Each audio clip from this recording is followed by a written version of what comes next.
फैसला दिया।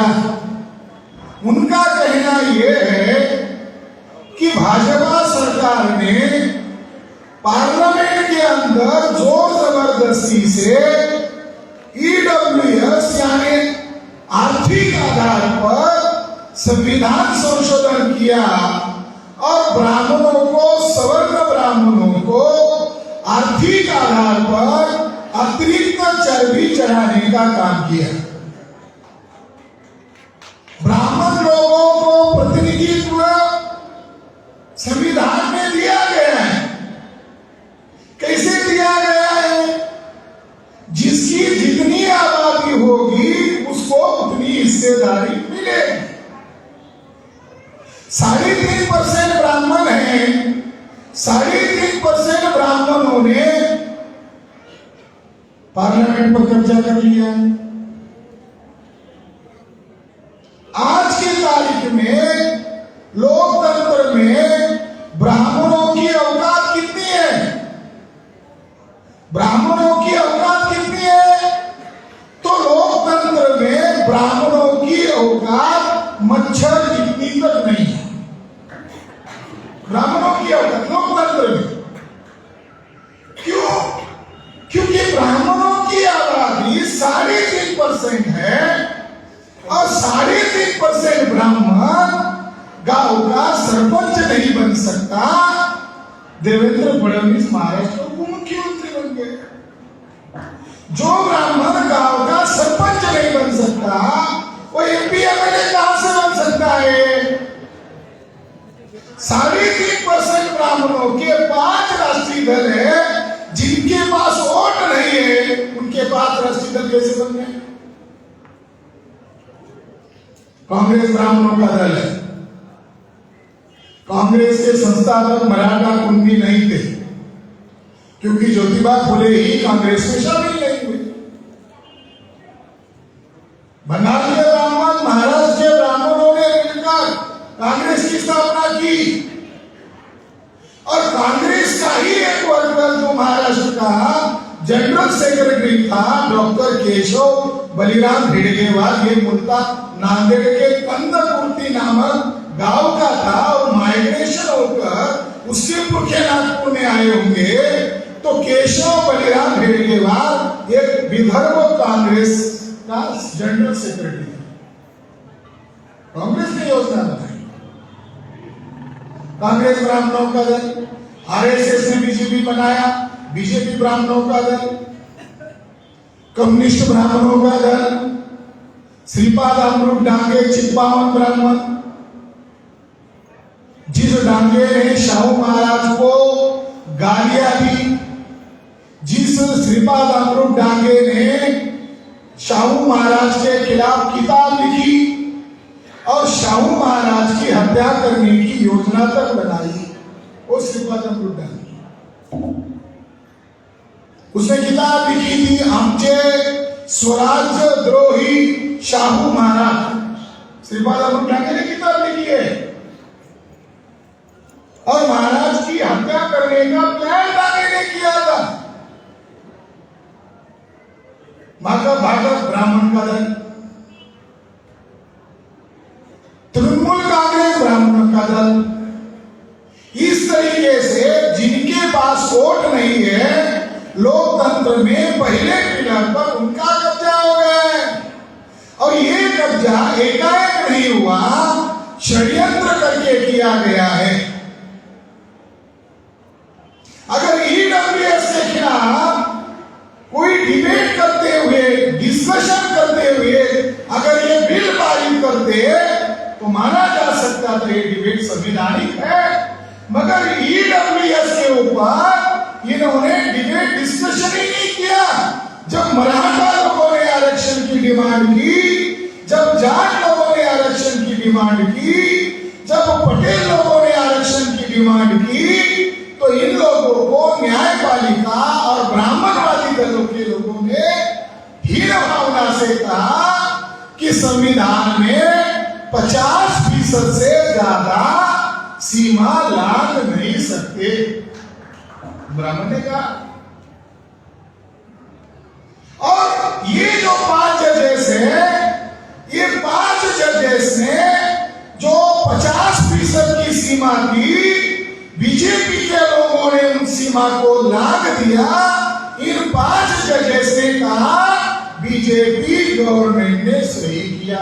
बड़ा अजीब है कि बीजेपी या ब्राह्मणवादी लोग जो प्रतिनिधित्व की सिद्धांत के खिलाफ है, वो आज तक इंद्र साहनी बनाम भारत सरकार इस सुप्रीम कोर्ट के जजमेंट को लैंडमार्क जजमेंट कहते थे और 50% से ज्यादा रिजर्वेशन नहीं बढ़ाया जा सकता, ऐसी डिमांड ये लोग करते थे। आज क्या हो गया कि जिसको लैंडमार्क जजमेंट कहते थे, आज उन जजेस ने अपना उस जजमेंट के खिलाफ जजमेंट दे दिया। अगर ये लैंडमार्क जजमेंट को आपने लांघ दिया है, तो फिर मराठाओं के लिए भी रिजर्वेशन मिलना चाहिए। तुम अपने स्वार्थ के लिए, अपने मनमर्जी से इंटरप्रिटेशन कर रहे हो। जाटों को मिलना चाहिए, पटेलों को मिलना चाहिए। साथियों, जब डिबेट चल रहा था सुप्रीम कोर्ट में, तो उस डिबेट में यह मुद्दा आया कि ओबीसी की संख्या कितनी है, माय लॉर्ड बताया जाए। ओबीसी की संख्या कितनी है? तो कोर्ट में कहा गया कि ओबीसी की गिनती ही नहीं होती है। यानी ओबीसी के खिलाफ जजमेंट बनाया गया और ओबीसी को पता नहीं है, इसलिए इस जजमेंट की समीक्षा करनी चाहिए। और भारत के जजेस के लिए संविधान ने कहा है कि जजेस भी आदमी हैं, कोई खुदा या भगवान नहीं है।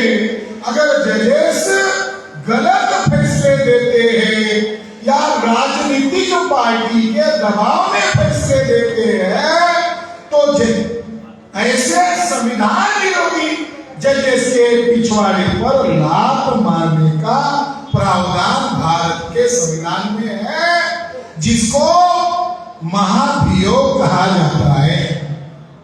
मान्य किया कि कल ऐसा हो सकता है। तो ईडब्ल्यूएस का मतलब क्या है? ये ओबीसी को, एससी को, एसटी को जानना समझना जरूरी है। भारत के संविधान में कहीं पर भी नहीं लिखा हुआ है कि रिजर्वेशन का मापदंड आर्थिक होगा। संविधान में लिखा हुआ है रिजर्वेशन का मापदंड those who socially backwards and those who educationally backwards। आर्थिक आधार नहीं। आर्थिक आधार का मतलब क्या है? संविधान रिजर्वेशन दरिद्रता निर्मूलन का कार्यक्रम नहीं है, गरीबी हटाओ का कार्यक्रम रिजर्वेशन नहीं है।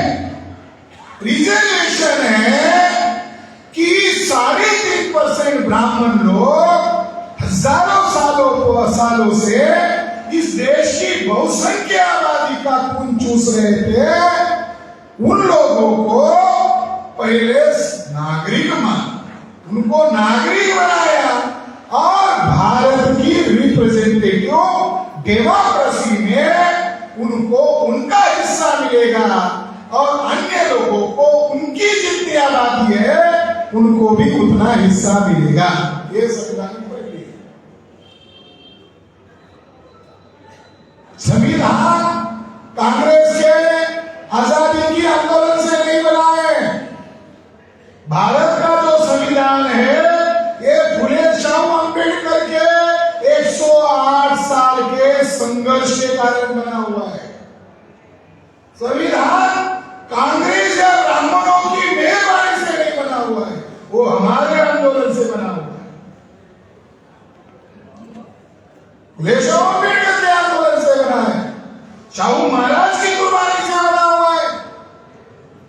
जब पहला अमेंडमेंट संविधान का किया जा रहा था तो बाबा साहब अम्बेडकर लॉ मिनिस्टर थे और फंडामेंटल राइट को लेकर अमेंडमेंट की बात की गई, रिजर्वेशन को लेकर अमेंडमेंट अमेंडमेंट की बात की गई तो बाबा साहब अम्बेडकर ने पार्लियामेंट के अंदर जवाब दिया। मुझे बड़ा आश्चर्य होता है, जो लोग आजादी का आंदोलन चलाया और देश को हम लोगों ने आजाद किया, इसका डंका पीटते हैं, वो लोग भारत की प्रजा को फंडामेंटल राइट नहीं देना चाहते। और फंडामेंटल राइट में बोलने की आजादी भी शामिल है। तो वो लोग नाटक कर रहे थे, इसलिए ये बात प्रमाणित होती है, ऐसा बाबा साहब ने कहा। साथियों, ईडब्ल्यूएस का मतलब ये है कि भारत की संविधान को अमान्य करना, ईडब्ल्यूएस का मतलब है। और जो जज है जस्टिस पोखरीवाला, उसके जो विवादित बयान है, इसको लेकर पार्लियामेंट के सदन में उसके खिलाफ महाभियोग चलाना चाहिए। और न्यायपालिका सुप्रीम नहीं है, भारत की पार्लियामेंट सुप्रीम है, न्यायपालिका सुप्रीम नहीं। भारत की कॉन्स्टिट्यूशन ने न्यायपालिका को अधिकार नहीं दिया है, न्यायपालिका को कानून बनाने का अधिकार नहीं दिया है, न्यायपालिका को कानून की व्याख्या करने का अधिकार दिया। तो पोखरीवाला ने, जस्टिस पार्टीवाला ने कहा, डॉक्टर अंबेडकर का संविधान के निर्माण के समय विचार था कि आरक्षण केवल 10 साल तक रहे, मगर यह आजादी के 75 साल बाद भी जारी है। हमें आरक्षण को निहित स्वार्थ नहीं बनने देना चाहिए। इस व्यवस्था को समाप्त करने पर भी विचार किया जाना चाहिए। जज की भाषा है, ये तो गुंडे की भाषा लग रही है। जज की लैंग्वेज है, लीगल लैंग्वेज है। हम मान रहे थे कि सुप्रीम कोर्ट के अंदर बैठे हुए जजेस विद्वान होते हैं, मगर इस बयान से पता चल रहा है सुप्रीम कोर्ट के अंदर के जजेस ब्राह्मण होते हैं। और लोग मानते हैं कि ब्राह्मण पंडित होते हैं और पंडितों को ज्ञान होता है। का खास ज्ञान इनके पास क्या लिखा है संविधान में कि रिजर्वेशन 10 साल के लिए रहेगा? क्या लिखा है? जज साहब किधर लिखा है? जो कॉन्स्टिट्यूशन फ्रेम हुआ, डिबेट डिस्कशन हुआ, हर वर्ड को रिकॉर्ड बनाया गया। कौन सी डिबेट में लिखा हुआ है, कौन सी पेज पर लिखा हुआ है, कौन सी पैराग्राफ में लिखा हुआ है, बताओ तो सही। रिजर्वेशन 10 साल के लिए है क्या, ऐसा बोल रहे हैं? और 75 वर्ष आजादी के हो गए हैं और रिजर्वेशन एक स्वार्थ बन गया है, ये 10 साल पहले वो भूल गए हैं। वो जज है, वो ऐसा बोल रहे हैं जैसे वो आरएसएस के प्रवक्ता है, ऐसा बोल रहे। क्या लिखा है संविधान में? संविधान में कहीं पर भी रिजर्वेशन की समय सीमा तय नहीं की है। पॉलिटिकल रिजर्वेशन जो शेड्यूल कास्ट और शेड्यूल ट्राइब के ऊपर पुनः पैक्ट के द्वारा, गांधी जी के द्वारा, संयुक्त चुनाव प्रणाली के द्वारा थोपा गया था, वो दोबारा संविधान में जोड़ा गया। बाबा साहब अम्बेडकर इसके लिए राजी नहीं थे, तो बाबा साहब अम्बेडकर ने संविधान में ऑन रिकॉर्ड लिख दिया, इस पुनः पैक्ट के खिलाफ तो मैं लड़ रहा हूं, नहीं तो गांधी जी ने पुनः पैक्ट नहीं लाया होता तो बाबा साहब अम्बेडकर 1936 तक भारत को आजाद कर देते। क्योंकि कम्युनल लॉ 32 में वो डिक्लेयर हुआ, 35 में प्रथम चुनाव आया, 35 में सेकंड इंडिया एक्ट बना, 37 में फर्स्ट इलेक्शन हुआ। तो बाबा साहब अम्बेडकर ने पॉलिटिकल रिजर्वेशन रद्द करना चाहिए और उस 10 साल के अंदर रद्द करना चाहिए, ऐसा लिखा। जज साहब क्या कह रहे हैं? आरक्षण को ही खत्म किया।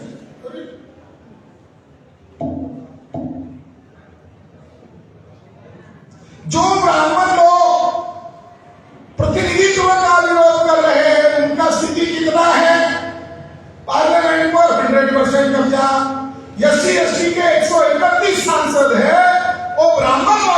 किलो के बंधुआ मजदूर है, 1050 MLA वो बंधुआ मजदूर है। 131 सांसद लोगों ने अगर संविधान के अधिकार मान लिया होता तो संविधान ने इनके खिलाफ वोट नहीं दिया होता तो ईडब्ल्यूएस बीजेपी सरकार पारित नहीं कर पाती। इन दलाल और भड़ों के समर्थन के कारण पार्लियामेंट में बीजेपी के लोगों ने ईडब्ल्यूएस कानून पास किया। SC/ST के पॉलिटिकल दलाल और भड़ों के लोगों ने जो पॉलिटिकल रिजर्वेशन से चुनकर जाते हैं वो अपने समाज के खिलाफ खड़े हुए, ओबीसी के MP भी उनके समर्थन में खड़े। इसलिए ईडब्ल्यूएस जो मामला है ये मामला बहुत खतरनाक मामला है। जो बात संविधान में नहीं है वो अमेंडमेंट करके रातों रात जोड़ दिया। किसी ब्राह्मण ने अपने आप को तेल डाल के जला लिया, खबर देगा मंडल आंदोलन के लिए ओबीसी युवा लोग जले मरे। मराठा आरक्षण के लिए मराठवाड़ा में कई युवा मराठा मरे, मिला मराठों को आरक्षण, मराठों को मिला ही, ब्राह्मण कहीं मरा। अरे मरा छोड़ो, आपकी तहसील में कभी ब्राह्मणों ने अनशन किया हमको रिजर्वेशन दे दो? ब्राह्मणों ने अनशन नहीं किया, मोर्चा नहीं निकाला, कोई रैली सभा नहीं की, उनको रातों रात रिजर्वेशन दिया गया। जो ब्राह्मण लोग रिजर्वेशन को गाली देते थे आज ब्राह्मण लोग सवर्ण आरक्षण बिल के नाम पर एक्स्ट्रा 10% एक्स्ट्रा चर्बी बढ़ाने का काम किया। पार्लियामेंट में 100% बहुमत है। कार्यपालिका में ओबीसी को IAS IPS चाहिए 1850, ओबीसी को मिलता है 50, 1800 ब्राह्मण खा लेता है। ब्राह्मण को बनियान को मिलना चाहिए 540, कब्जा कर लिया 2950। ब्राह्मण बनियान का कब्जा होना चाहिए 540, लोकतंत्र के हिसाब से कब्जा हो गया 2950। ये इलीगल है, ये अतिरिक्त चर्बी है, खा लिया ओबीसी का। जजेस कितने हैं? अरे भाई हमारी समस्या है, हम कसाई के पास न्याय मांगने जाते हैं, समस्या हमारी है। आपको लगता है हम हाई कोर्ट में जा रहे हैं, हाई कोर्ट में नहीं जा रहे, एक हाई कोर्ट के अंदर की कसाई को मिलने जा रहे हैं। आप सुप्रीम कोर्ट में जा रहे हैं, आप सुप्रीम कोर्ट में बैठे हुए कसाई के पास जा रहे हैं। हाई कोर्ट हायर बदमाश, सुप्रीम कोर्ट सुप्रीम बदमाश। हाई कोर्ट में कौन बैठे हुए हैं? हाई कोर्ट में एससी का प्रतिनिधित्व नहीं, एसटी का प्रतिनिधित्व नहीं, ओबीसी का प्रतिनिधित्व नहीं, कुंती का प्रतिनिधित्व नहीं, माइनॉरिटी का प्रतिनिधित्व नहीं। 360 जजेस है हाई कोर्ट के सारे ब्राह्मण, चौकीदारी, भागवत की बिरादरी के लोग। सुप्रीम कोर्ट के सारे जजेस, 28 सुप्रीम कोर्ट के जजेस ब्राह्मण जजेस। तुम रिजर्वेशन की बात कर रहे हो और तुम लोग रिजर्वेशन से नहीं चुन कर गए हो, तुम लोग को मोनोपोली बना कर गए हो। 2 साल पहले एक न्यूज आया था अंग्रेजी अखबार में और एक जज ने सच बोल दिया और वो सच क्या था? वो सच ये था, एवरी 6 जज इज अंकल सिंड्रोम, यानी हर छठा जज रिश्तेदार है। यानी हाईकोर्ट में बैठे हुए जजेस को जजेस क्यों नहीं मानेंगे? क्योंकि वह SC ST OBC का प्रतिनिधित्व नहीं है। जो न्यायपालिका में लोकतंत्र होने के बावजूद 3.5% ब्राह्मणों का कब्जा है, 3.5% ब्राह्मण हमारा फैसला कर रहे हैं, बड़ा गजब का मामला है भाई। अभी एक कोश्यारी ने आप लोग बात कर रहे हैं महाराष्ट्र में, कोश्यारी ने सावित्रीबाई फुले का अपमान किया। राष्ट्रपति है, राष्ट्रपति का हम सम्मान करते हैं।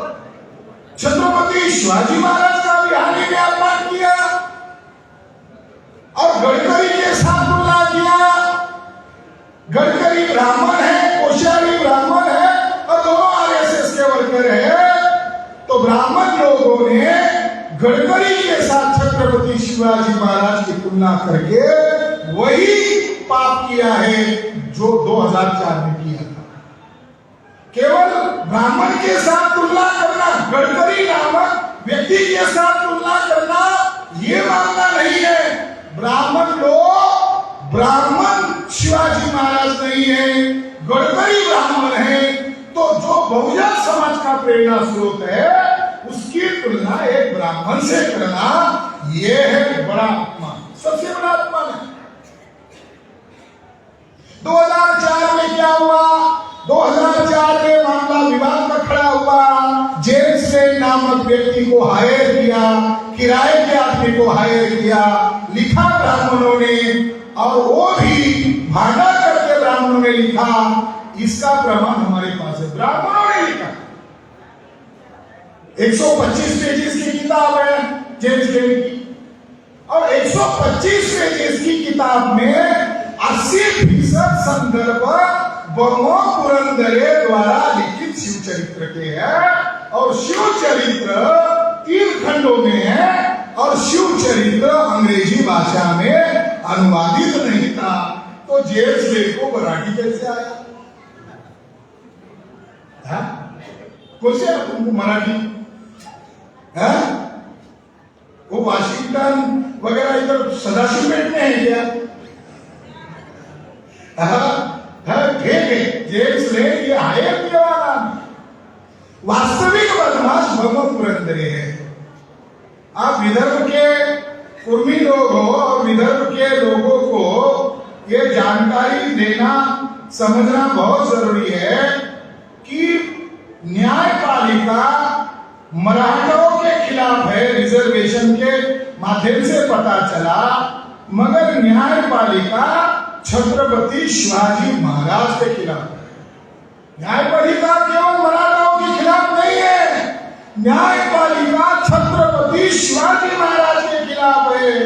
और जो फैसला वहां हुआ सुप्रीम कोर्ट में जिजाऊ के मामले में, जो फैसला हुआ वो फैसला बड़ा चौंकाने वाला फैसला है, उसकी जानकारी मैं दे रहा हूं, क्योंकि अब हम लोगों ने ये फैसला किया कि सुप्रीम कोर्ट ने जेम्स लेन के किताब के ऊपर से पाबंदी हटा दी है, इसलिए कोश्यारी जैसे लोग पैदा हो रहे हैं।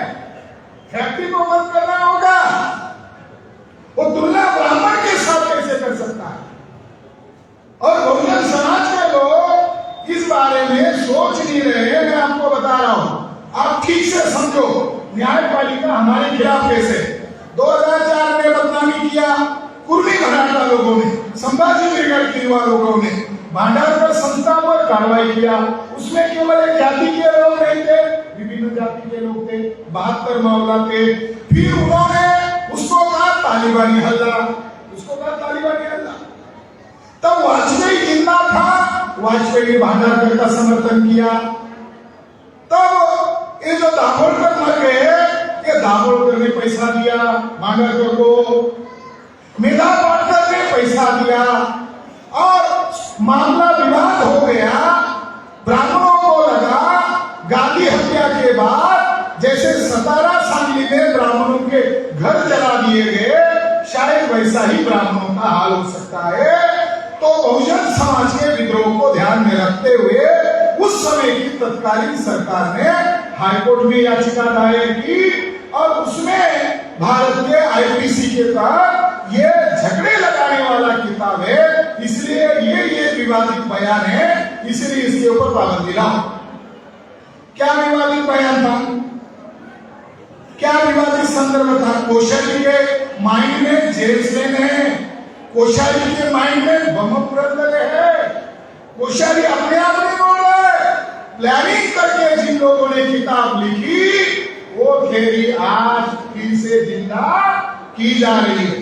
पेज नंबर 93 पर ये कहा जेम्स लेन अर्थात बमो पुरंदरे ने, पेज नंबर 93, शिवाजी के पिता हमेशा घर से दूर रहते थे। इसके बारे में महाराष्ट्र में उपरोधिक जो किया जाता है, कि उनके रक्षक दादाजी कोंडदेव शिवाजी के नैसर्गिक पिता थे। ब्राह्मण ने लिखा, अंग्रेजी में लिखा बायोलॉजिकल फादर। शिवाजी के पिता का शिवाजी पर कम प्रभाव था, इसलिए पिता के रूप में पहले दादाजी कोंडदेव और बाद में रामदास जीवन में आए थे, ऐसा कुछ लेखक कहते हैं। ये संशोधन है, कुछ लेखक कहते हैं।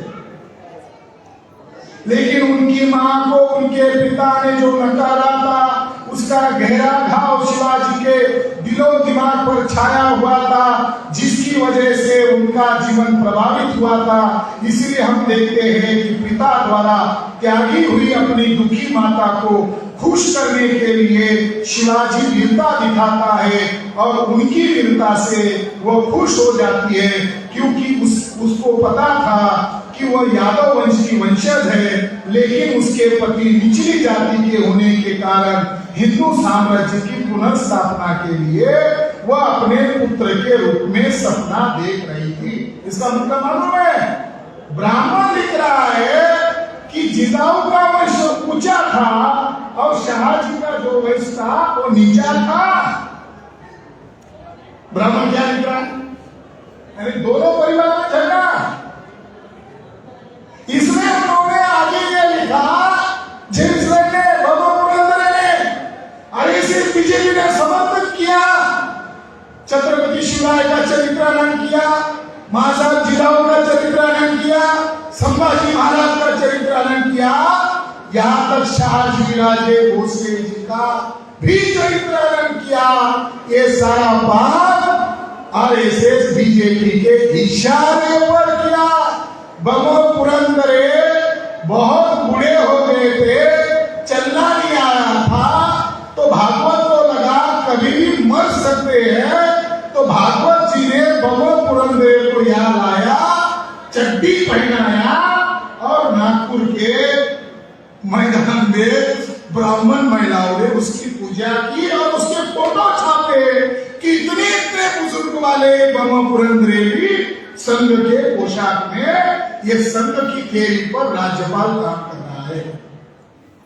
मगर ये गडकरी जिंदा है, एक गडकरी मर गया है और वो गडकरी बेवड़ा था और वो सामने में आकर मर गया था और मरने के कारण उसको वहां जलाया था सामने में। उस गडकरी का नाम है राम गणेश गडकरी। इसने इतना गंदा लिखा है, इतना गंदा लिखा है कि सभी हदें पार हो गई। जब विदर्भ के कुर्मी जाग जाएंगे तब क्या करेंगे मालूम है? कोई ज्ञापन वगैरह नहीं देंगे, तो राम गणेश गडकरी की समाधि को ढूंढेंगे, ऐसा लिखा हुआ है। तो इसीलिए साथियों, जो झगड़ा ये लोग लगा रहे हैं, इसके पीछे एक षड्यंत्र है। मूल निवासी बहुजन समाज में शाहू महाराज पैदा हुए। शाहू महाराज जब लड़ाई लड़ रहे थे तब बाल गंगाधर तिलक शाहू महाराज के खिलाफ था। शाहू महाराज छत्रपति ने 1902 में मराठा सहित तमाम लोगों को रिजर्वेशन दिया और कुछ ब्राह्मण लोग इसका विरोध कर रहे थे कि मराठाओं को रिजर्वेशन नहीं देना चाहिए, योग्यता विहीन लोगों को नहीं देना चाहिए। तो महाराज ने घोड़े का उदाहरण देकर कहा था और उसका प्रयोग करके दिखाया। उस तगड़े घोड़े खा रहे थे सबके चने, और जिन घोड़े कमजोर थे, अपाहिज थे, वो जब पीछे पीछे गए तो मजबूत घोड़े ने अपना भी खा लिया और कमजोर घोड़ों को पीछे से और जख्मी किया, उनको खाने नहीं दिया। तो महाराज ने वहां खड़े हुए अभ्यंकर नामक ब्राह्मण को कहा, ये क्या है? तो महाराज का ये अन्याय है। तो महाराज ने कहा, मैं वही तो कर रहा हूं, अन्याय को खत्म कर रहा हूं। रिजर्वेशन का मतलब है प्रतिनिधित्व। मगर वर्तमान में क्या है? एक तरफ वो रिजर्वेशन खत्म करने की बात कर रहे हैं, वर्तमान में क्या चल रहा है? वर्तमान में सभी सरकारी उद्योग कंपनियों को बेच दिया गया है। वर्तमान में रिजर्वेशन के लिए मराठा लड़ रहे हैं, रिजर्वेशन के लिए पटेल लड़ रहे हैं, रिजर्वेशन के लिए जाट लोग लड़ रहे हैं, उनको देना चाहिए। जाति के नाम पर ही दे रहे हो तो तीनों वर्गों का एक वर्ग बनाना चाहिए था और इनको मगर ब्राह्मण लोगों ने उनको अलग से रिजर्वेशन नहीं दिया। साथियों, वर्तमान में एक तरफ रिजर्वेशन खत्म कर दिया है, इसके ऊपर पर्दा डालने के लिए ईडब्ल्यूएस का फैसला है। रेल विभाग भेज दिया, एयर इंडिया भेज दिया, नालको भेज दिया, स्टील अथॉरिटी ऑफ इंडिया भेज दिया, एयरलाइंस कंपनियां भेज दिया, बीएसएनएल भेज दिया, हिंदुस्तान पेट्रोलियम भेज दिया। इस देश में बहुमत के आधार पर सत्ता का निर्माण नहीं हुआ है, बल्कि ईवीएम में डकैती डालकर जोर जबरदस्ती से लोकतंत्र के ऊपर रेपिंग हुआ है। लोकतंत्र भारत में ईवीएम के द्वारा खत्म कर दिया गया और 91 में जो पॉलिसी बनाई, उस पॉलिसी के तहत कांग्रेस बीजेपी कम्युनिस्टों ने प्राइवेटाइजेशन की पॉलिसी 32 साल तक अमल में लाई और लॉकडाउन में हजारों कंपनियों को बेच दिया गया और आज की तारीख में लगभग सभी उद्योग कंपनियों को बेच दिया गया है। जो सरकार 2 करोड़ जो सालाना देने का वादा कर रही थी, बाद में मुकर गए और पकड़े तलो ऐसा बयान दिया। जिस सरकार ने 15 लाख रुपए देने का वादा किया था, उसी मंत्री ने कहा जुमला है।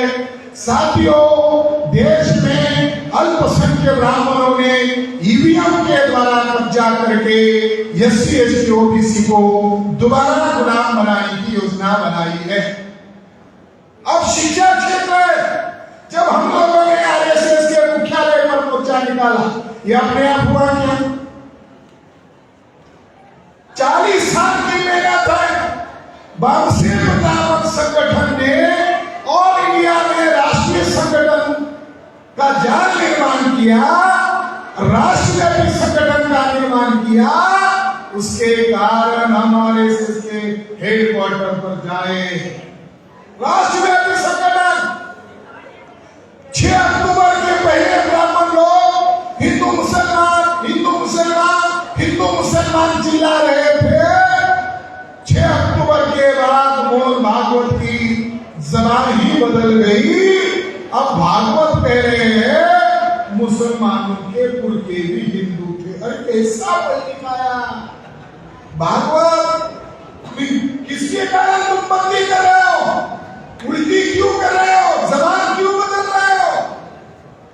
जो ब्राह्मण हिंदू मुसलमान चिल्ला रहा था, 6 अक्टूबर का रिजल्ट आया, मोहन भागवत ने जबान बदल दी और मोहन भागवत ने कहा, हे ब्राह्मणों जाग जाओ, मूल्यवासी लोग जाग गए हैं, तो उनको गुमराह मैं करूंगा। तुम टीवी चैनल में दिखाना, उनका मोर्चा निकलेगा, वो मत दिखाना। भागवत की खबर राष्ट्रीय खबर बनी और खबर क्या थी? भागवत जी ने कहा, हे ब्राह्मणों, तुम लोगों ने पाप किया है, तुम लोगों ने वर्ण व्यवस्था बनाई है, तुम लोगों ने जाति व्यवस्था बनाई है, तुम पाप क्षालन करो, प्रायश्चित करो। ब्राह्मण लोगों को प्रायश्चित करने के लिए कह रहा है। किसके कारण कह रहा है? वो हमें श्राप जी के कारण करना पड़ रहा है। साथियों, आरएसएस के हेडक्वार्टर पर तो मोर्चा निकाला, वो मोर्चे की थोड़ी थोड़ी खबर तो दिखाई। आरएसएस के मुख्यालय पर कार्यकर्ता मोर्चा लेकर जा रहे हैं और पुलिस उनको हिरासत में ले रही है और नागपुर में 144 धारा लगा दी गई है। इसके बावजूद आंदोलनकर्ता नागपुर में भारी संख्या में उपस्थित है। इतना मीडिया ने दिखाया, मगर मीडिया ने ये नहीं दिखाया कि आरएसएस देशभक्त संगठन है, आरएसएस राष्ट्रवादी देशभक्ति का पाठ पढ़ाने वाला संगठन है। तो इतनी लाखों की तादाद में लगभग 2.5 से 3 लाख लोग नागपुर सिटी के अंदर आ गए, जबकि 172 ट्रेन को रद्द कर दिया था। इसके बावजूद आ गए। अगर ट्रेन रद्द नहीं होती थी तो पुलिस वाले लोग भी उस दिन अंदरूनी खुश थे और जब हम अंदर पहुंचे तो पुलिस वालों ने कहा, अरे अंदर हमारी मीटिंग दी गई और कहा इनको आज रोको। वामन मिश्रा ने 1 लाख लोगों को ही निमंत्रण दिया है, मगर अलग अलग राज्यों से, खुफिया विभाग से जानकारी मिली, हमको मीटिंग में बताया 10 लाख लोग पहुंच रहे हैं। पुलिस वाले लोग भी हमारे अंदर, तो ब्राह्मण को लगा अरे स्टेट के अंदर एससी एसटी ओबीसी की पुलिस है, वो वामसे को जानते हैं, इनके आंदोलन को जानते हैं, संविधानिक दायरे में लेकर लड़ने वाले लोग हैं, कानून के पेज को भी जानते हैं। तो अंदर ही अंदर वो खुश होकर उन्होंने कहा भागवत जी 2 दिन पहले ही भाग गए थे। 6 अक्टूबर के आंदोलन का इतना बड़ा असर हुआ, हमको खबर मिल गई। ये खबर मीडिया वालों को पहले मिल गई थी, बल्कि 6 अक्टूबर का हेडिंग होना चाहिए था, भारत मुक्ति मोर्चा ने कदम रखते ही मोहन भागवत पिछवाड़े को पैर लगाकर रफू चक्कर हो गए। खबर ऐसे होनी चाहिए। जब उनको अरेस्ट किया, सीपी ने पुलिस फोर्स बुलाई, कोर्ट में लिखे दिया इनके सभा को अनुमति नहीं दी जाए, हम सभा ले रहे। उसके बाद मोर्चा था, छुपकर नहीं कर रहे थे। डीएनए कॉन्फ्रेंस के लिए पाबंदी लगाई हरियाणा में, कानपुर में वामसे के अधिवेशन पर पाबंदी लगाई, राज्य अधिवेशन पर। तो हमने ये सोचा ये वामसे के बोलने पर पाबंदी नहीं है, ये भारत के संविधान ने हमको जो फंडामेंटल राइट दिया है, ये इसके ऊपर पाबंदी है। तो संविधान को बचाने के लिए मोर्चा था। मगर साथियों, जब हमने मोर्चा निकाला, कोर्ट में लिख के दिया कि हमारे पास फोर्स नहीं है, 8 से 10,000 फोर्स कहां से आ गई? अब कोर्ट में पूछा जा रहा है कहां से आ गई? साथियों, जब हमारे साथियों को, माननीय वामन मिश्रा साहब को, माननीय पीके मिश्राम जी को, एडवोकेट राहुल मकरे जी को, जहां वो रुके थे वहीं से डिटेन किया गया, उसके लिए कोई कानूनी रिकॉर्ड नहीं दिया। राष्ट्रीय अध्यक्ष है,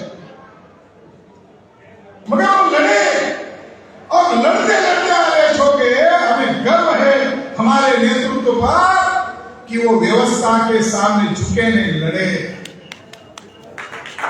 गर्व है, हमारे नेतृत्व पर गर्व है। संविधान को बचाने के लिए वो मोर्चा था, मोर्चा के लिए मोर्चा नहीं था, चुपकर नहीं था। सीपी ने मुझे हाथ जोड़ते हुए कहा, जो पुलिस कमिश्नर है मुझे हाथ जोड़ते हुए कहा, अरे तुम ही लोग तो जीत लेना। वो उसको मराठी ठीक से नहीं आती थी, तो उसने आधी हिंदी आधी मराठी में मुझे जवाब दिया। तो उसने कहा आप लोग जीत गए हो, आप लोग अरे जीत गए हो। आप लोगों ने शिवाजी महाराज का गनीमी युद्ध का अनुसरण किया, हमको पता ही नहीं चला तुम्हारे लोग किधर से आ रहे, कहां इकट्ठा हो गए, हमारी खुफिया एजेंसी को फेल कर दिया। अरे अब तो मान लो आप जीत गए हो। मैंने कहा आप तो खुद कह रहे, हमको मानने की क्या जरूरत है? मुझे कहने लगे आप और मेश्राम साहब वीडियो बनाओ, अपील करो। हमने जितना गाड़ी भेजा, गाड़ी खत्म हो गया, लोग रुक ही नहीं रहे, लोग आ ही रहे, कहां से पैदा हो रहे पता ही नहीं चल रहा है। हमें डर है कि अब सारे पुलिस लोगों ने आपको घेर लिया है, मगर वो जो बचे हुए लोग हैं उनको घेरने के लिए हमारे पास पुलिस नहीं है। आपके लोगों को कहो संघ कार्यालय की तरफ मत जाओ, जो बाहर है। इतना डर। तो साथियों, आरएसएस के मुख्यालय पर मोर्चा निकालने से एक उपलब्धि हुई कि जो संविधान को नहीं मान रहे हैं और अपने आप को ताकतवर मान रहे हैं, गुंडागर्दी कर रहे हैं, तानाशाही कर रहे हैं और तमाम शोषित समूहों को, सारे मूल्यवासी बहुजन समाज को डरा रहे, धमका रहे, जो सबको डरा रहे हैं, हमने उनको डराया, सबको डराया, हमने उनको डराया। दूसरी बड़ी उपलब्धि हुई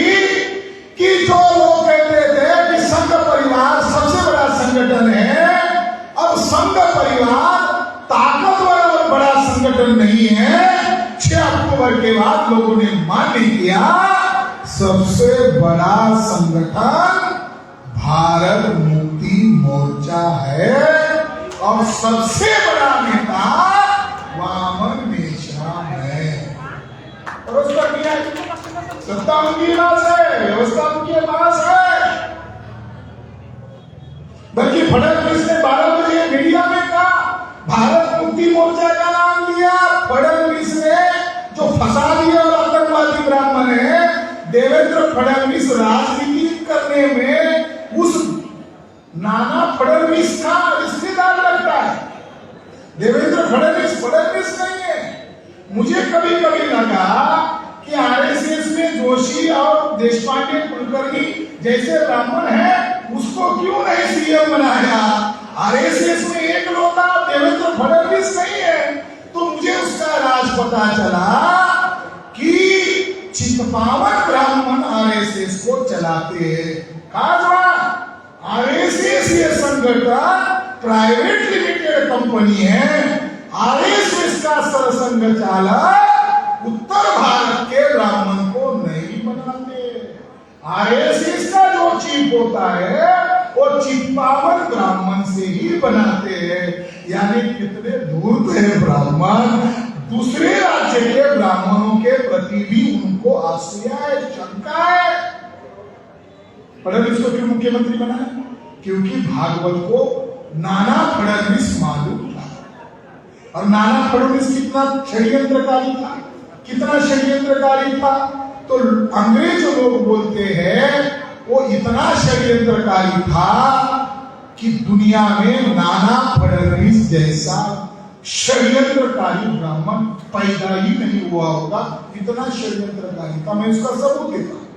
मेरे पास पेशवा ब्राह्मणों के और अंग्रेजों के लगभग 500-600 सीक्रेट पत्र है मेरे पास। अंग्रेजों के और पेशवा ब्राह्मणों के लगभग 500-600 सीक्रेट पत्र है। और उसमें ईस्ट इंडिया कंपनी का एक अधिकारी है जिसका नाम है कार्नवालिस। वो नाना फडणवीस को लिखता है, तुमच्या आमच्या मैत्रीच्या बागा अशाच फुलत राहो आणि ती बागा वाढत राहण्यासाठी तुम्ही आमच्यावर मैत्रीचा असाच वर्षाव करत राहो। नाना फडणवीस को कार्नवालिस लिख रहा है। फिर कार्नवालिस नाना फडणवीस को आगे लिख रहा है, आपके और मेरे पत्रों को कोई पढ़ सकता है, ये आपने मुझे जो शंका बताई है इसका मैंने रास्ता निकाला है। और वो रास्ता ये है कि मैंने एक सीक्रेट अल्फाबेट 12 खड़ी बनाई है। और ये जो सीक्रेट अल्फाबेट है इसकी एक नोटबुक पोथी मैं आपको भेंट कर रहा हूं और आप इसको वैसे ही समझो। और जब आप मुझे पत्र लिखोगे तो उस लिपि में लिखो जो मैंने कोडिंग लैंग्वेज बनाई है। और मैं जब आपको पत्र लिखूंगा तो मैं भी उस सीक्रेट लिपि में आपको पत्र लिखूंगा। ऐसा एक खत मुझे पढ़ने में आया। मेरे दिमाग में सवाल खड़ा हुआ कि नाना फडणवीस का पत्र कार्नवालिस को मिल रहा है, कार्नवालिस का पत्र नाना फडणवीस को मिल रहा है, फिर नाना और कार्नवालिस को अपना खत लीक होने का डर क्यों लग रहा है? तो संदर्भ पता चला कि पेशवा छत्रपति शिवाजी महाराज के अधीन प्रशासक नौकर थे। और सबसे बड़ा राजा सतारा में शाहू महाराज होते थे। तो ब्राह्मणों को डर था कि तुम और हम डीलिंग करेंगे तो शाहू महाराज जो भोसले का वंशज है इसको खबर नहीं पता चलनी चाहिए। कितना दूर है नाना फडणवीस, तुलना करो आप देवेंद्र फडणवीस। इतना दूर था कि जब उसकी बीवी, उसकी लगभग 16 बीवियां थी, एक बीवी पनवेल में रही थी और उसने जो गवर्नर था उसको एल्फिस्टन को खत लिखा कि मैं पुणे में आकर मरूंगी नहीं, पुणे में रहूंगी नहीं, तब उसकी उम्र 8 साल की थी। तो उसने लिखा कि मैं इधर ही मरूंगी, मुझे पेशवा बाजीराव मार सकता है, नाना फडणवीस मार सकता है। तो नाना फडणवीस षड्यंत्रकारी था, इसका सबूत है भिड़े गोटे को आगे किया और भीमा कोरेगांव का फसाद किया। नाना फडणवीस का कैरेक्टर और देवेंद्र फडणवीस का कैरेक्टर सेम है, सेम एकदम सेम, कोई अलग नहीं, षड्यंत्रकारी। साथियों, यहां पर एक चर्चा ये की जा रही है कि टीचर लोगों को घर पर बिठाया जा रहा है, ये बताकर महाराष्ट्र सरकार कह रही है कि जिसकी पट संख्या यानी छात्रों की संख्या 20 के अंदर होगी, उस स्कूल को बंद कर दिया जाएगा। नई शिक्षा नीति का रिजल्ट है। नई शिक्षा नीति क्या कह रही है? नई शिक्षा नीति ये कह रही है कि शिक्षा को महंगा कर दो और एससी एसटी ओबीसी को शिक्षा महंगी हो जाएगी तो नहीं मिलेगी। तो उन्होंने इसकी पॉलिसी शुरू कर दी है। अब नीता अंबानी को शिक्षा विभाग देने वाली है। नीता अंबानी एजुकेशन डिपार्टमेंट, तो उन्होंने योजना बनाई, इससे एससी एसटी ओबीसी के लोग विद्रोह करेंगे। तो उन्होंने योजना ये बनाई है, न्यू शिक्षा पॉलिसी में क्लॉज नंबर 6 में ये लिखा हुआ है कि 5वीं कक्षा के लड़के और लड़कियों को मास्टर जी पाठ्यक्रम का धड़ा लेसन नहीं पढ़ाएंगे, तो मास्टर जी क्या पढ़ाएंगे? अपने बाप दादाओं के धंधे का प्रशिक्षण देंगे। इसका मतलब है 5वीं कक्षा में दाखिल हुआ लड़का, मास्टर जी कुर्मी का लड़का है, तो कुर्मी को हल कैसे चलाना चाहिए दिखाने के लिए बोलेगा। चमार के बच्चों को चमार का काम बोलेगा, लोहार के बच्चों को लोहार करने का काम बताएगा, सुतार के बच्चों को सुतार की का काम बताएगा। मुसलमान लड़का है तो बोलेगा पंक्चर कैसे करके दिखाओ। इसका मतलब है न्यू शिक्षा पॉलिसी को अमल में अगर लाना है तो बहुजन समाज को स्लेव करने की नीति पर काम करना होगा। तो आज पिछली लॉकडाउन में केंद्र सरकार को सवाल पूछा गया। सवाल पार्लियामेंट का जो होता है ऑन रिकॉर्ड होता है। उनको पूछा गया, लॉकडाउन में माननीय नरेंद्र मोदी ने, भाजपा सरकार ने कितनी सरकारी स्कूलों को बेच दिया, खत्म किया? तो बीजेपी सरकार ने जवाब दिया 51,000 स्कूलों को लॉकडाउन के कार्यकाल में बीजेपी सरकार ने बंद कर दिया और वो इंफ्रास्ट्रक्चर प्राइवेट पूंजीपतियों को दे दिया। तो आज महाराष्ट्र में टीचर लोगों को खत्म करने का अभियान चल रहा है और इसके लिए आरएमपीएस राष्ट्रीय मूल्यवासी कर्मचारी जो हमारा ट्रेड यूनियन है वो इसके लिए लड़ाई लड़ रहा है, मगर वो कर्मचारियों का ट्रेड यूनियन है, उससे उतना मामला हल नहीं होगा।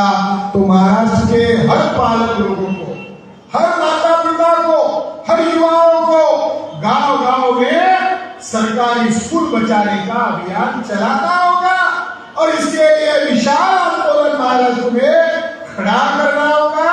इससे आपकी सरकारी संस्थाएं बचेगी, अन्यथा आप लोगों को 2024-25 तक महाराष्ट्र में एससी एसटी ओबीसी को सरकारी स्कूल बचेगी नहीं तो क्या बड़ा पाएंगे? इसलिए बड़ा आंदोलन चलाना होगा। इसलिए साथियों, हमारे सामने एक विकल्प है और वो विकल्प है राष्ट्रव्यापी जन आंदोलन।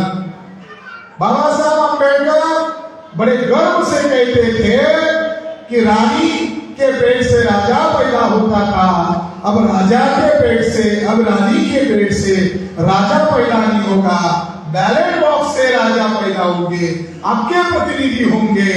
मगर ब्राह्मणों ने ईवीएम के द्वारा लोगों के वोटों की चोरी अभियान शुरू कर दिया और वोटों की चोरी पकड़ी न जाए इसके लिए धार्मिक उन्माद खड़ा किया जा रहा है। नरेंद्र मोदी कहाँ भाग रहे हैं? नरेंद्र मोदी मंदिरों के चक्कर लगा रहे हैं। नरेंद्र मोदी शिक्षा देने के लिए चक्कर नहीं लगा रहे, उद्योग देने के लिए चक्कर नहीं लगा रहे। नरेंद्र मोदी रात दिन मंदिरों के चक्कर लगा रहे। अब हमको लगता है कि मंदिरों के चक्कर में तो साधु तो बन गए थे मगर पंडा नहीं बन सकते। साधु बन गए मगर मोदी जी पंडा तो नहीं बन सकते। पंडा अगर बनना है तो ब्राह्मण के घर में पैदा होना पड़ता है। साथियों, बाबा साहब अम्बेडकर ने जब वो लॉ मिनिस्टर का इस्तीफा दे दिया तो पुणे के जजेस लोगों को लगा कि ये संविधान का निर्माता है, लॉ मिनिस्टर रह चुके हैं, तो पुणे में डिस्ट्रिक्ट कोर्ट की लाइब्रेरी का उद्घाटन करने के लिए बाबा साहब को बुलाया और बाबा साहब को पूछा गया कि आप किस विषय पर भाषण दोगे? तो बाबा साहब ने कहा मैं विषय सजेस्ट करता हूं, भारत के लोकतंत्र का भविष्य क्या होगा। उस विषय में उन्होंने कहा कि भारत में लोकतंत्र का भविष्य क्या है। कागज पर संविधान है, व्यवहार में मनुस्मृति है। भारत में संविधान सफल होगा तब जाकर लोकतंत्र बचेगा, नहीं तो कागज पर लोकतंत्र रहेगा। बाबा साहब ने पहली शर्त बताई, वो शर्त ये है अगर भारत में गरीब और अमीर की रेशा बढ़ जाएगी, भारत में विषमता चरम सीमा पर जाएगी तो भारत में लोकतंत्र खत्म हो जाएगा और उसका क्या स्वरूप रहेगा मैं शब्दों में बयान नहीं कर सकता हूं। आज की तारीख में अडानी का डेली का इनकम, गौतम अडानी का डेली का इनकम है 1063 करोड़ रुपए उसका डेली का इनकम है। गौतम अडानी का डेली का इनकम है 1063 करोड़ रुपए। और भारत की सेठ गुप्ता कमेटी जो सरकार की कमेटी है उसका कहना है कि भारत के अंदर 83 करोड़ लोगों का डेली का इनकम 20 रुपए, 11 रुपए और 6 रुपए के अंदर है। बाबा साहब ने कहा कि अगर विषमता को आप समाप्त नहीं कर पाए, लोकतंत्र कागज पर रहेगा तो भविष्य में लोकतंत्र खत्म हो जाएगा। केवल कागज पर रखोगे, व्यवहारिकता खत्म हो जाएगा, मगर उसका स्वरूप क्या रहेगा मैं इतना विद्वान हूं मगर मैं बोल नहीं सकता हूं, इसके लिए मेरे पास शब्द नहीं। अभी क्या है? Global hunger index. बाबा साहब उस समय बता रहे थे खत्म करो, विषमता खत्म करो, रिजर्वेशन पर अमल करो, 100% रिजर्वेशन अमल, 100% लोकतंत्र अमल। 52% ओबीसी है, 27.5 देते हो, कागज पर 27.5 देते हो, अमल 6% भी नहीं। ओबीसी को बताइए, SC ST का रिक्रूटमेंट बन रहा है। ग्लोबल हंगर इंडेक्स कह रहा है भारत इतना गरीब है कि भारत में इतनी गरीबी दुनिया में कहीं नहीं होगी, इतनी दरिद्रता, इतनी भूखमरी। साथियों, दुनिया के लोग चिल्ला कर कह रहे हैं 116 देशों के गरीबी और भूखमरी की यादी में सूची में भारत का नंबर 107 नंबर पर है। हंगेरी, दक्षिण अफ्रीका जो दुनिया के प्राकृतिक आपदा के कारण गरीब है, वो गरीब इसीलिए नहीं है कि उनके पास कुछ लोगों ने ब्राह्मणवाद नहीं, वहां पानी नहीं है, वर्षा नहीं है, कहीं रेतीली जमीन है। भारत में 3 मौसम है। भारत में किसानों को मार दिया गया और किसानों की जमीन पूंजीपतियों को दे दिया गया। आने वाले समय में भारत के किसानों के पास जमीन नहीं रहेगी। इस योजना पर ये लोग काम कर रहे हैं और भारत में SC ST OBC के लोगों जल्दी जाग जाओ, ये विदेशी ब्राह्मणों का मुकाबला करना है। तो वामा मेश्राम साहब ने 6 अक्टूबर के दिन जो मूल्यासी बहुजनों के लिए आजादी का बिगुल बजाया है, जल्दी करके हमको विदेशी ब्राह्मणों से आजाद होना है और भारत को भी विदेशी ब्राह्मणों से आजाद कराना है। हमारी जो जिम्मेदारी है बहुत विशाल और बड़ी जिम्मेदारी है। हम संगठन चला रहे मगर हम महसूस कर रहे हैं केवल हम पदाधिकारी नहीं है, केवल हम कार्यकर्ता नहीं है, इस देश को बचाने की जिम्मेदारी हमारी। केवल हम कार्यकर्ता नहीं है, केवल हम संगठन नहीं चला रहे, हम जिन लोगों से झगड़ा कर रहे हैं, महाराष्ट्र का पूर्वाई जी है मुश्रीफ साहब, एस.एन. मुश्रीफ साहब, इन्होंने हाल ही में किताब लिखी। ये किताब हर एक नागरिक को पढ़ना चाहिए, हर एक देशभक्त को पढ़ना चाहिए। हम नेचुरल देशभक्त है, ब्राह्मण करप्ट देशभक्त है। वो देशभक्त नहीं है, करप्ट है, उसके अंदर देशभक्ति नहीं निकलती। इस किताब में लिखा है आरएसएस के ब्राह्मणों ने देश भर में बम ब्लास्ट किए हैं। ये विदर्भ में क्यों बता रहा हूं?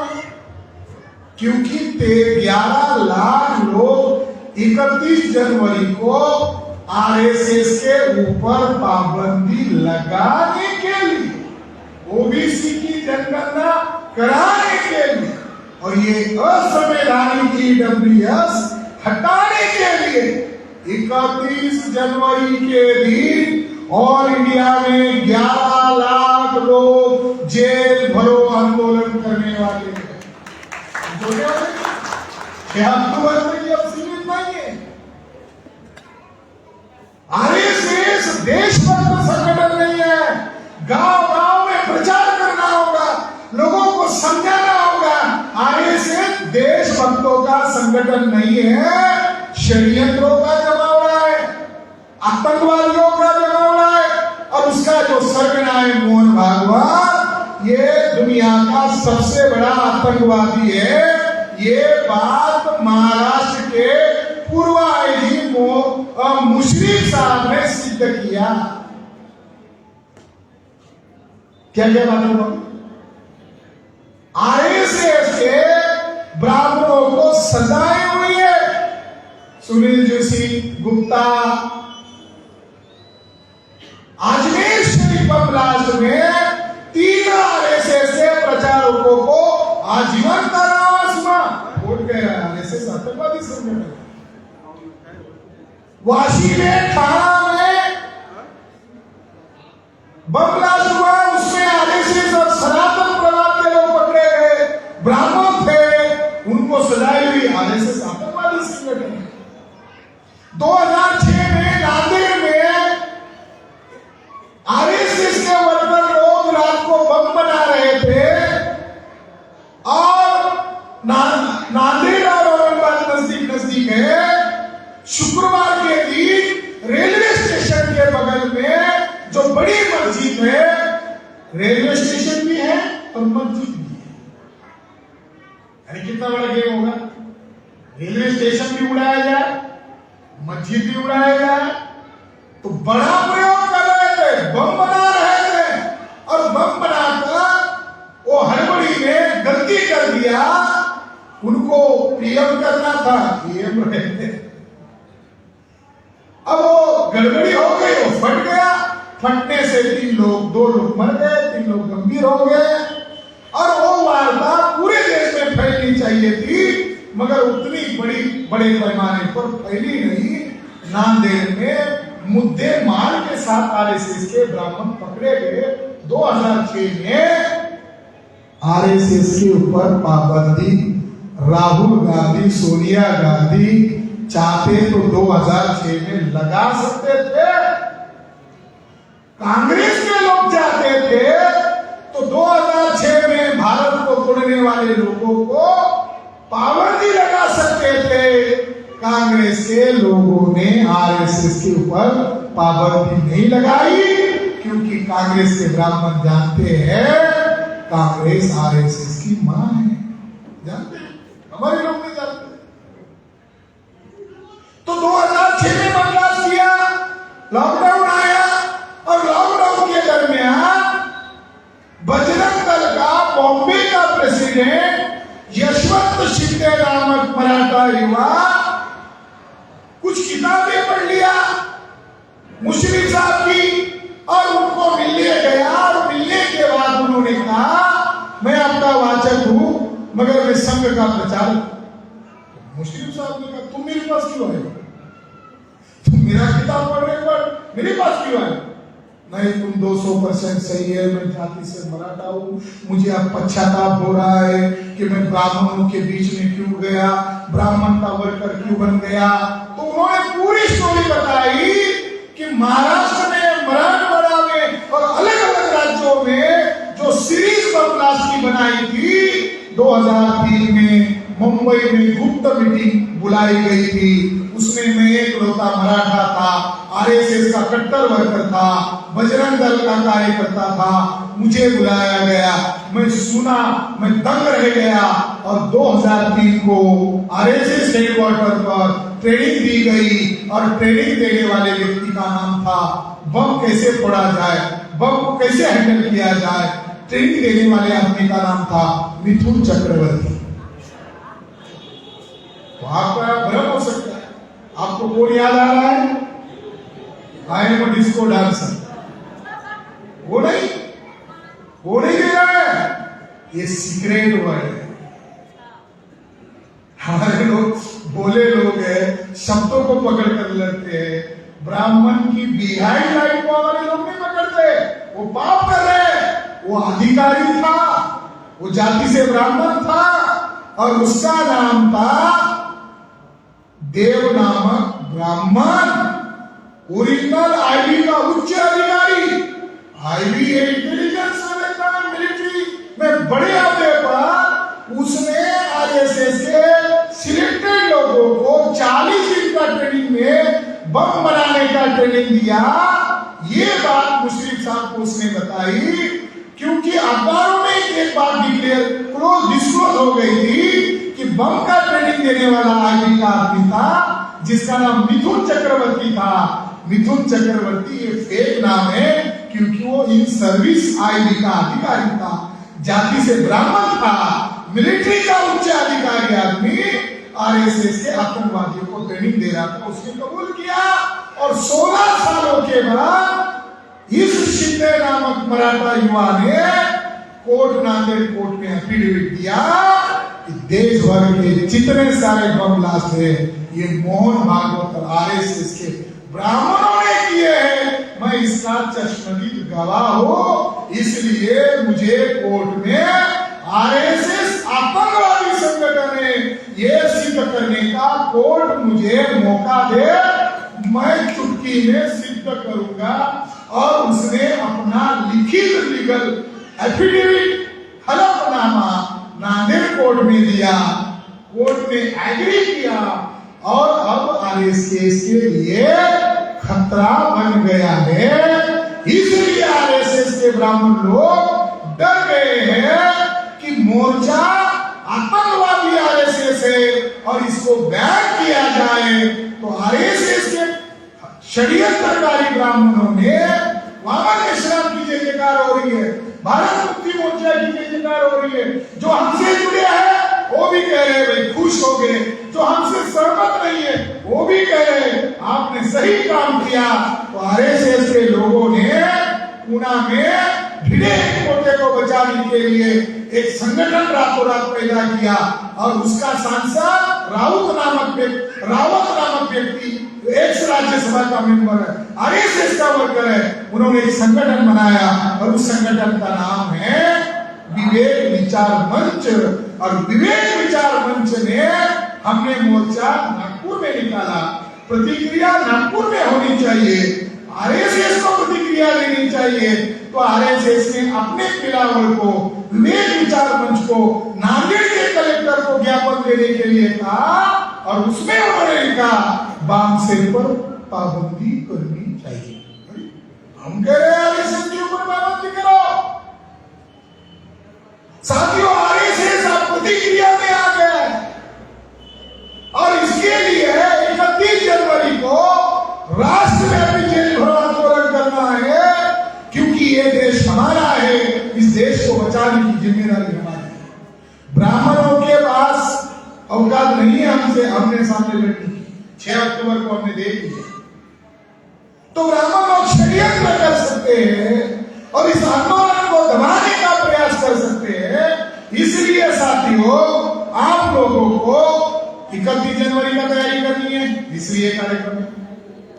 क्योंकि सरकार का मकसद नहीं, हमारा उद्देश्य अभी भी पूरा नहीं हुआ है, उस उद्देश्य को पूरा करना है। दूसरा मकसद है 29 इस माह की 29 तारीख को ओबीसी की जातीय आधारित गिनती करने के लिए और आरएसएस के ऊपर पाबंदी करने के लिए भारत बंद है। विदर्भ में, पूर्व विदर्भ में आप जोरदार तैयारी करो और नागपुर में हमें जैसी जानकारी मिली है, महाराष्ट्र में भारत बंद की तैयारी चल रही है, मगर सबसे बड़ी तैयारी नागपुर में चल रही है। अच्छी बात है, आज के कार्यक्रम से और ज्यादा बड़ा। आप लोगों ने 25 लाख रुपए दिया, आप लोग ईमानदार हो, अपने महापुरुषों का सबका साकार करने वाले हो, तो 29 तारीख को आपको एक काम करना है। और आखिरी संदेश ये है कि 24 दिसंबर से लेकर ऑनवर्ड 5 दिन 28 दिसंबर तक बामसेन तथा राष्ट्रीय मूल निवासी संघ का 39वां राष्ट्रीय अधिवेशन, भारत मुक्ति मोर्चा का राष्ट्रीय अधिवेशन उत्तर प्रदेश के लखनऊ सिटी में, लखनऊ शहर में होने वाला है। और लॉकडाउन के बाद ये सबसे बड़ा विशाल, सबसे बड़ा अधिवेशन रहेगा। विदर्भ से अधिक संख्या में, नागपुर से खास करके और नागपुर के तमाम तहसीलों से अधिक संख्या में आप लोग उपस्थित रहे और आप लोगों को 1 करोड़ से ज्यादा टारगेट होगा। वास्तविक जी 1 करोड़ का टारगेट, विदर्भ को 1 करोड़ का टारगेट, विदर्भ में क्या रखिए, अच्छे पूर्व विदर्भ को 1 करोड़ का टारगेट और 1 करोड़ में केवल नागपुर जिले के लोगों ने आज 25 लाख दिया है, बाकी काउंट हो रहा है। तो आप स्थिति को 29 तारीख तक भी काम करो, 29 तक भारत बंद की तैयारी करो और 29 के बाद अधिक से अधिक संख्या में हमें जो आजादी के लिए रिसोर्स चाहिए इसको बढ़ाओ। आप लोग गांव देहात से आए हैं, भारी संख्या में आए हैं और आप लोगों को जितनी खुशी हो रही है हम लोगों को भी हो रही है कि आरएसएस के मुख्यालय पर कोई शेर है जिन्होंने विदेशी ब्राह्मणों को ललकारा और हराया। मामला अब इतना आगे चला गया है, डीएनए ने ब्राह्मण को विदेशी सिद्ध किया है। ब्राह्मणों ने खबर तो दिखाई मगर डीएनए की चर्चा नहीं की। वो चर्चा तुम हर गांव में करो, चमत्कार कैसे होगा तुम देख लेना। धन्यवाद। जय मूल निवासी।